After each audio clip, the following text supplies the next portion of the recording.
Egg fish fry ఎలా చేయాలో చూద్దామండి. కడాయి పెట్టుకొని దాంట్లో ఆయిల్ వేసుకొని డీప్ ఫ్రైకి సరిపడా ఆయిల్ వేసుకొని ఆనియన్ 2 సన్నగా ఈ విధంగా చాప్ చేసి పెట్టుకోవాలి. ఆయిల్ హీట్ ఎక్కాక ఆనియన్స్ వేసుకోవాలండి.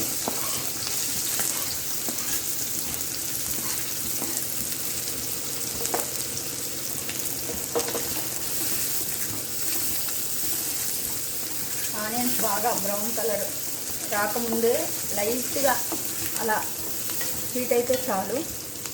ఆనియన్ ఈ విధంగా వేగిన తర్వాత ఒక హాఫ్ స్పూన్ సాల్ట్ వేసుకొని బాగా కలిపెట్టుకోవాలి.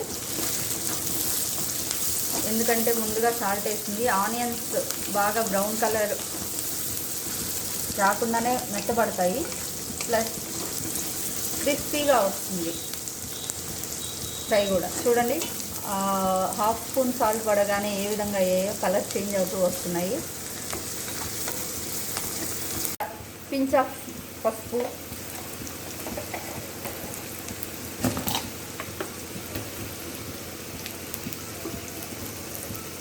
ఒక్క స్పూను కారము. ఇంట్లోకి అందరూ గరం మసాలా వేస్తారండి, కానీ నేను పట్టా లవంగా పౌడరు ఈ విధంగా ప్రిపేర్ చేసి పెట్టుకుంటాను.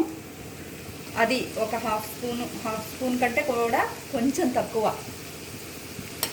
ఎందుకోసం అంటే ఈ కోడిగుడ్డు జన అనేది నీసు వాసన ఎక్కువ ఉంటుంది. సిమ్లో పెట్టుకోండి, నీసు వాసన రాకుండా ఆ విధంగా చేసి పౌడరు చేస్తే స్మెల్ రాదు. ఇదిగోండి, ఇక్కడ కడిగి పెట్టుకున్న జన పక్కనుంది. దీన్ని వితౌట్ వాటర్ గట్టిగా మ్యాష్ చేసేసి వాటర్ లేకుండా ఇట్లా వేసేసి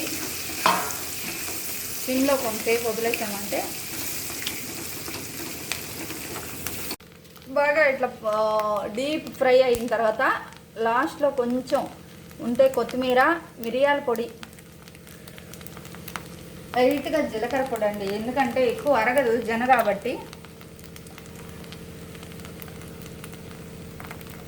జీలకర్ర పొడి కొంచెం, పచ్చిమిర్చిని ఒక 3 పచ్చిమిర్చి తీసుకొని ఈ విధంగా చించి